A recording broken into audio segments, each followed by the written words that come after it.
โทรออกมันจะออกแบบนี้เนาะโทรบ่ได้เนาะ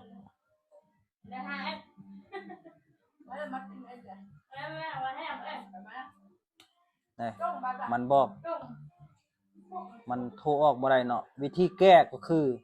เฮาทุกคนกลับมาเนาะแล้วก็เข้าไป Play Store เนาะทุกคนมื้อนี้จะมาสอนวิธีการแป้งเนาะMessenger โทรออกบ่ได้เนาะโทรออกมันจะออกแบบนี้เนาะโทรบ่ได้เนาะ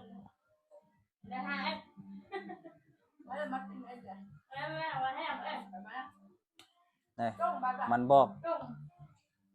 มันโทรออกบ่ได้เนาะวิธีแก้ก็คือเฮาทุกคนกลับมาเนาะแล้วก็เข้าไป Play Store เนาะแล้วก็พิมพ์ตัวนี้เนาะ Messenger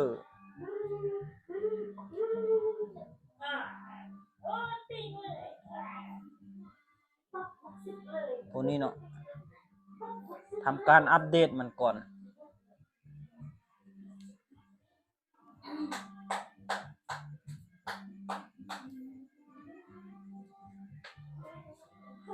ท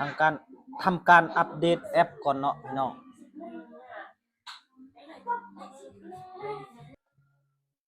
ตอนนี้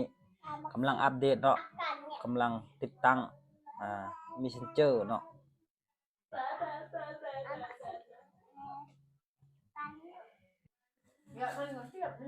หลังจากนั้นให้ทุกคนกดเปิด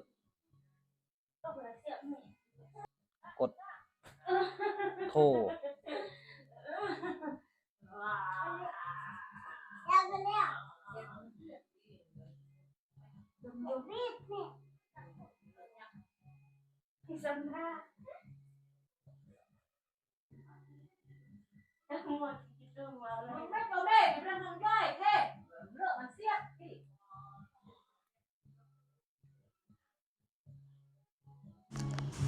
ถ้าคลิปนี้มีประโยชน์ก็ฝากกดไลค์กดแชร์กดติดตามช่องเพื่อเป็นกำลังใจเฮ็ดคลิปต่อไปถ้าท่านใดอยากให้เฮ็ดคลิปเกี่ยวกับสิ่งใดก็ขอให้คอมเมนต์บอก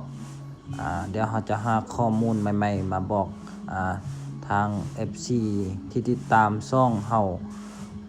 ขอขอบใจ